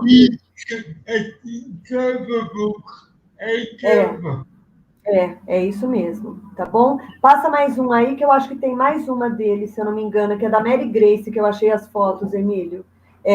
A Mary Grace é uma grande amiga nossa, é uma pesquisadora excelente das tecnologias assistivas. Eu e o Emílio temos um apreço muito grande por ela, e ela levou na casa do Emílio, numa reunião que nós tivemos nós três, uma plaquinha que a gente conhece como Greg Make, que é parente do Make Make, e pediu para o Emílio fazer o teste dessa plaquinha para ver se funcionava, porque eles estão com um projeto implementado numa escola da ACD, aqui na região da Zona Norte, para trabalhar com essa plaquinha com os meninos com deficiência, e está sendo um sucesso. Então, a primeira pessoa que fez o teste foi o Emílio, e nós estávamos lá para a gente tentar verificar quais eram as posições, os teclados corretos. Eu trouxe até uma foto de um teclado que o Emílio, acho que usava, não sei se usa mais, né, Emílio?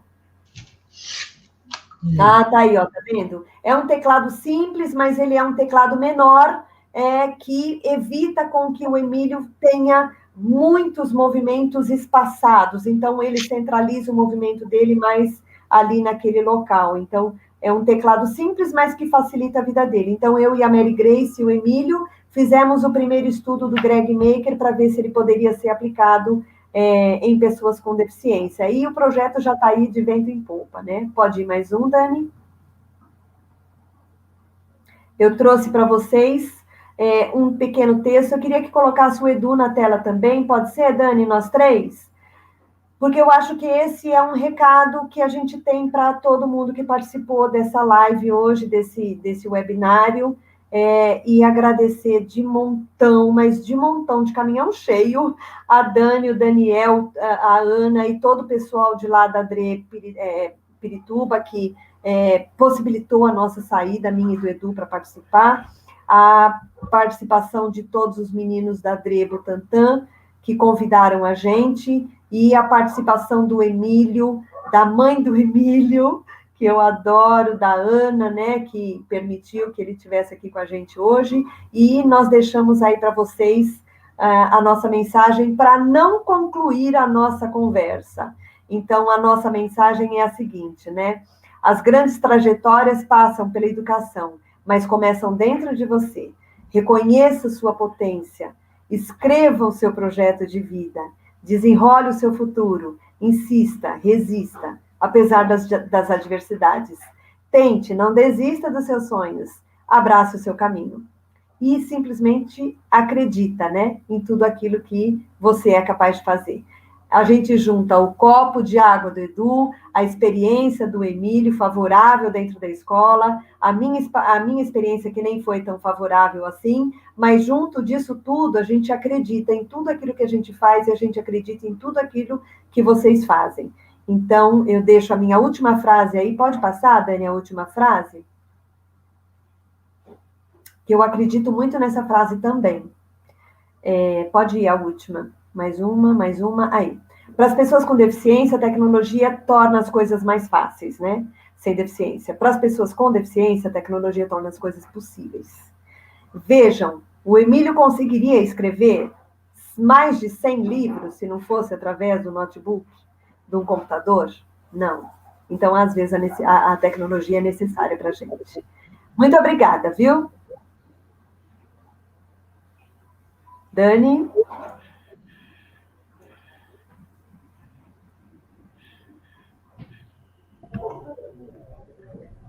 Muito boa essa nossa conversa, adorei. E eu acho que para a gente finalizar, temos uma pergunta, né, da professora Thais, que ela está falando assim, ó, ela faz um comentário e uma pergunta. Mesmo com o trabalho intensivo do direito a uma educação na perspectiva inclusiva, tenho ouvido de educadores e equipe gestora falas que se justificam dizendo que não tiveram formação específica para receber e acompanhar da melhor forma os estudantes público-alvo da educação especial. Qual é a melhor estratégia ou caminho para mudanças de posturas e falas? Aí, posso começar? Por favor, Deise. Eu penso o seguinte, quem foi que mandou? Foi a Thais. Foi a Thais, professora Thais. Isso, Thais. Eu penso que não existe nada que a gente possa fazer para mudar a postura de ninguém. Mas eu penso também que as pessoas mudam a postura de acordo com o que elas vivem dentro da escola. Alguns anos atrás, os deficientes não frequentavam a escola regular. Há poucos anos atrás, até 2002, 2003, os deficientes não frequentavam a escola regular. Poucos, eram bem poucos. E a escola tinha um monte de problema e reclamava demais, porque tinha os meninos que não aprendiam, tinha os meninos com dificuldade de aprendizagem. E aí essa história começou a receber algumas mudanças a partir de 2006, depois 2007, 2008, veio a legislação que dizia que toda a escola tinha que receber os meninos com deficiência, sem deficiência dentro da escola, tem que estar todo mundo incluso, todo mundo junto, misturado. E aí os professores diziam assim, mas eu não sei trabalhar com ele. E eu dizia, mas as mães também não sabem trabalhar com seus filhos. E aprenderam. Então, do mesmo jeito que as mães aprenderam, os professores também têm que aprender. Como? Buscando. Eu acho que a gente tem que buscar. É aquilo que o Emílio trouxe, né, no vídeo dele, é aquilo que o Edu falou também, ele trouxe na fala dele, que é a busca incessante de formação e informação que a gente precisa ter sobre como que a gente trabalha com as pessoas com deficiência. Muitas vezes a gente pega uma pessoa que não tem absolutamente condições de nada e descobre que ela tem condições de simplesmente tudo. Se os professores do Emílio não tivessem um olhar de aposta para ele, será que ele seria o que ele é hoje? Né? Se eu não tivesse a dificuldade que eu tive dentro da escola, será que eu seria quem eu sou hoje? Então, como é que a gente muda esse paradigma? Vivenciando, né? Eu diria que a educação especial, ela é meio como adicto, né? Tô por hoje. Amanhã eu não sei o que vai acontecer, não sei o que eu vou aprender, não sei o que eu vou desaprender, né? Para ver se dá certo ou se dá errado. E o que é legal da educação especial é que é isso. Eu não tenho uma receita. Hoje eu tento uma coisa e deu certo. Amanhã eu vou tentar a mesma coisa e já não dá certo. Eu vou ter que fazer de novo de uma forma diferente, de um jeito diferente, buscar novas soluções para problemas antigos. O que eu acho que é mais importante nessa história toda, Thaís, é que a gente não pode desistir, né? E que a gente tem que manter o copo sempre cheio de esperança, e olhar para essas crianças sempre com um olhar de aposta, com um olhar de que a gente consiga resolver alguns problemas durante essa vida escolar. E mais ainda, que a gente mude o nosso olhar com relação à nossa expectativa de vida, com a nossa expectativa de trabalho, porque muitas vezes a gente tem os meninos que acaba o ano, você fala, gente, ele acabou o ano, ele não fez nada, ele não aprendeu nada. Olha o Leonel, do Edu, que trouxe, né? Que disse que no final do ano ele estava conseguindo comer. O Edu não falou se ele conseguiu pegar na caneta, se ele comia caneta, se ele rasgava a mochila, o que ele fez. Mas olha a importância que teve esse menino para o desenvolvimento dele. Ele conseguiu comer sozinho, né? A independência dele foi com relação a isso. Ele conseguia entrar na escola e se perceber dentro da escola. Então, existem algumas coisas que acontecem dentro da escola que só podem acontecer dentro da escola. Às vezes, a gente fala que o menino, olha só, ele consegue sentar Ele não come mais o material de escola, ele não come o lápis, ele não rasga o caderno. São posturas de alunos, e postura de alunos a gente tem dentro da escola, mas a gente só consegue isso, a gente só consegue perceber se a gente mudar o nosso olhar com relação ao nosso trabalho, com relação ao nosso fazer. E, acima de tudo, não desistir, né, Thaís? Porque ninguém está aqui para dizer que é fácil. Não é. Mas a gente está aqui para dizer que é possível, exatamente como o Edu falou. Alguém quer complementar? Edu, Emílio? Quer falar, Emílio, primeiro? Pode falar. Tá bom. Eu queria só, então, complementar. Primeiro que eu acho que a pergunta da Thaís é uma pergunta bastante importante e interessante, né? Porque ela diz que os professores e os gestores justificam a formação, né? A dificuldade de se trabalhar com as crianças com deficiência por conta da formação. Realmente é um fato isso, né? A gente pode observar que a nossa formação inicial é uma formação deficitária em relação à educação especial, né? A gente ouve dos professores, muitas das vezes, eles dizerem que eles não foram formados para poder trabalhar com alunos com deficiência. E eu acho que a gente não foi formado mesmo, né? Justamente porque a gente tem que levar em consideração que o professor é aquele que está sempre buscando o conhecimento, né? Eu tiro por experiência própria. Quando eu assumi a Prefeitura de São Paulo, que eu fui trabalhar como professor alfabetizador, eu tive que me especializar em alfabetização e letramento, porque eu não conseguia entender quando as professoras falavam, aquela criança está numa fase silábica com valor sonoro, e eu perguntava, o que é isso? Então eu fui atrás para poder compreender. Eu acho que eu diria para esses professores e para esses gestores que, em primeiro lugar, a formação continuada, né? Eu acho que a gente pode aí relembrar o Felipe Perrenot, quando ele traz as 10 competências do professor, que é uma atualidade. Eu acho que a formação continuada, porque a gente só consegue, a partir dos desafios que se colocam para nós, a gente só consegue vencê-los a partir do conhecimento. Eu diria também uma outra questão que o Perrenot traz, que é a diferenciação dos dispositivos, né? Então, para isso, a gente precisa buscar, a gente precisa ir atrás do conhecimento para poder fundamentar e tornar a nossa prática mais assertiva e atender a todos. E eu diria também, como a Deise colocou, que a gente não pode desistir, né? Eu sempre digo que a educação, ela é uma profissão em que a gente não vê, muitas das vezes, os resultados de imediato, né? Não é, por exemplo, como o médico que passa um remédio e a pessoa vai lá e se cura. A educação é a longo prazo, né? É algo que nós veremos a longo prazo. E se nós desistirmos, né, a gente acaba tirando da criança a possibilidade de trilhar esse caminho, de que a longo prazo ela possa obter os seus frutos.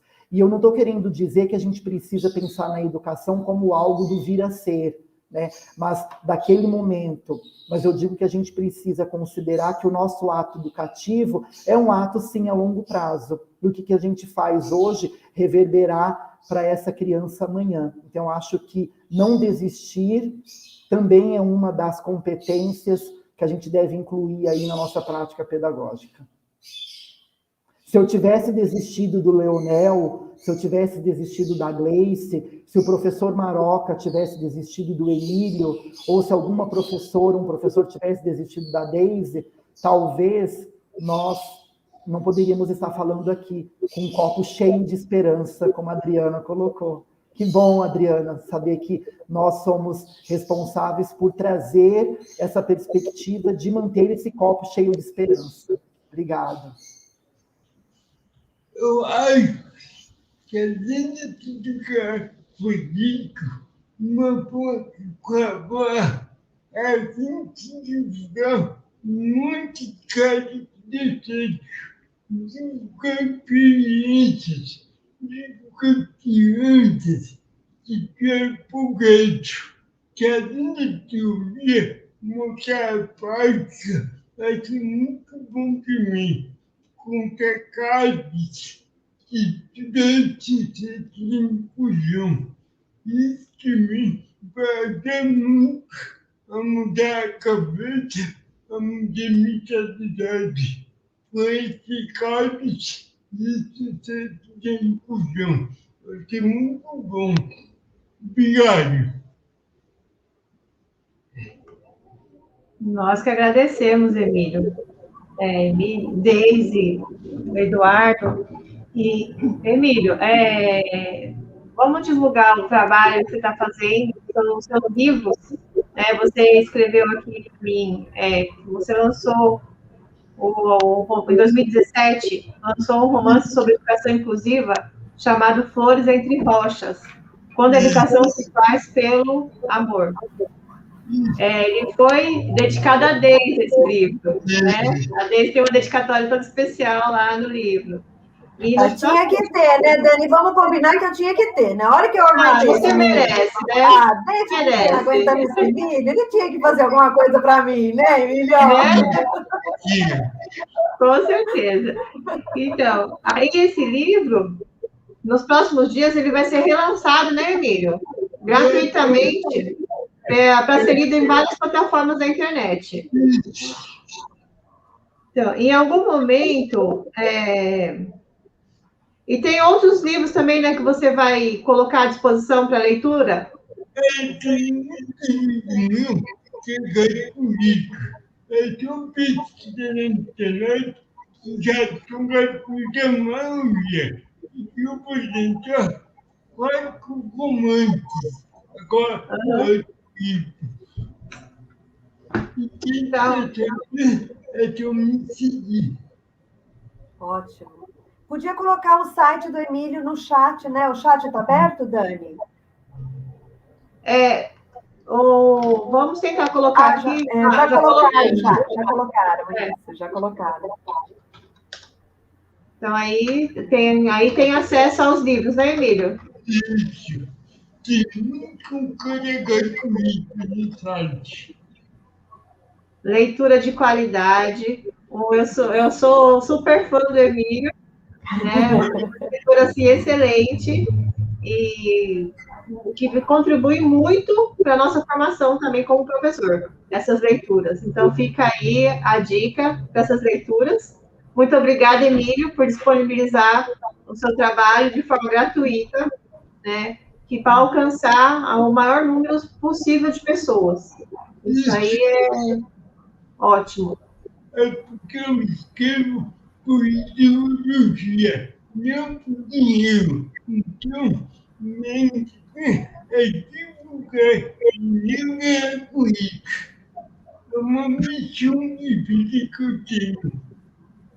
É uma missão muito bonita, Emílio.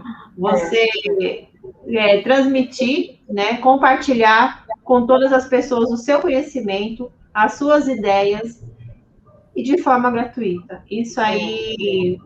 E tem uma coisa, sabe, Dani, que o Emílio não contou? Ele também é pintor. Eu sabia. Ele já tinha me contado.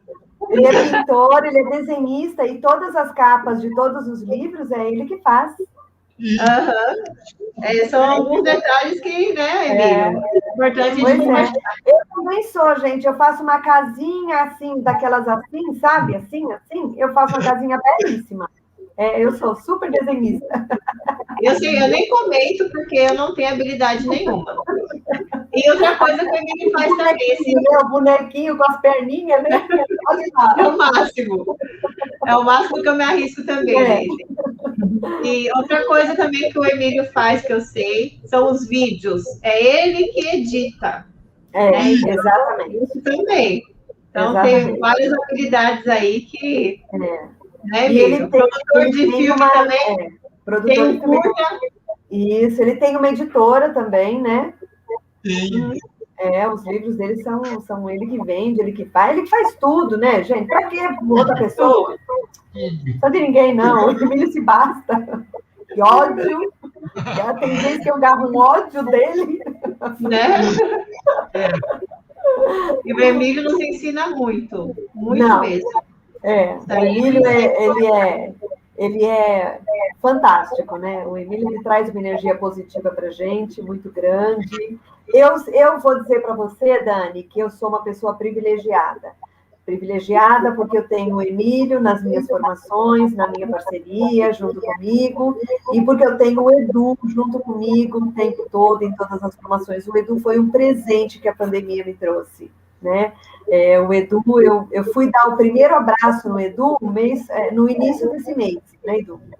Porque desde quando o Edu entrou lá no Cefar, na DIPED de Pirituba, foi no meio da pandemia, então a gente nunca se encontrou. Então eu fui dar o primeiro abraço no Edu, de boas-vindas, agora em setembro. Então, eu sou privilegiada, eu digo para você, de ter aí esses dois parceiros comigo o tempo todo, eu acho que é fantástico. Porque o Emílio, cada vez que eu estalo o dedo, o Emílio está comigo, né, Emílio? Olha, Deise, eu vou falar que eu também me sinto privilegiada, porque assim, quando eu dou um oi para vocês logo já respondem. A gente já vai logo perguntando, né, Dani, quando vai ser? Né? Antes de falar oi, a gente fala, quando vai ser, Dani? Então, assim, a bunda falou oi, vocês sabem, estamos por aqui, né? Quando vai ser, vamos fazer. Então, assim, muito obrigada a vocês. Obrigado. Por essa parceria, tá? Por esse carinho, pela educação especial e pela contribuição de vocês sempre. Muito obrigada. Eu que agradeço. Olha, a Ju colocou aí que teve a oportunidade de estar presente numa palestra do Emílio e viu o trabalho dele apresentado. O Emílio sem palavras, né, gente? É fã. Sensacional. Eu tenho muito a agradecer. Obrigada, Emílio. Obrigada, Edu. Obrigado, Dani. Estou muito feliz de estar aqui com vocês. Mais um ano, né? A gente está juntos aí nessa luta que não tem fim, não tem fim. Eu tenho certeza que daqui a 10, 20 anos, nós vamos ter muita coisa boa, muita coisa, mas ainda vai faltar mais, né? Sempre vai estar faltando alguma coisa quando a gente fala de educação especial, né? Mas eu espero que a gente sempre encontre pessoas boas no caminho da gente, para que a gente consiga fazer dessa educação especial uma educação comum, né? Não tão especial, mas comum. É isso que eu acho que é importante para a gente ter em mente, né? Também queria agradecer a vocês, a Dani, ao Emílio, queria agradecer a Deise, minha parceira, minha diretora, minha primeira diretora, quando entrei na Prefeitura de São Paulo, com a qual eu aprendi muito. Quero agradecer a todos vocês, a Adri Butantan, todos vocês que participaram. Fiquei muito contente de poder contribuir com vocês a partir da minha história, da minha trajetória, e trazer para vocês aí um pouco desse olhar sensível que a gente precisa ter pela educação especial e a todos os nossos colegas que têm ou não alguma deficiência. Então, agradeço a todos, muito obrigado pelo momento, obrigado pela participação a todos. Um abraço e muito obrigado, e que a gente possa continuar aí lutando por uma educação inclusiva. Tá bom? Um abraço a todos. Obrigada, Edu.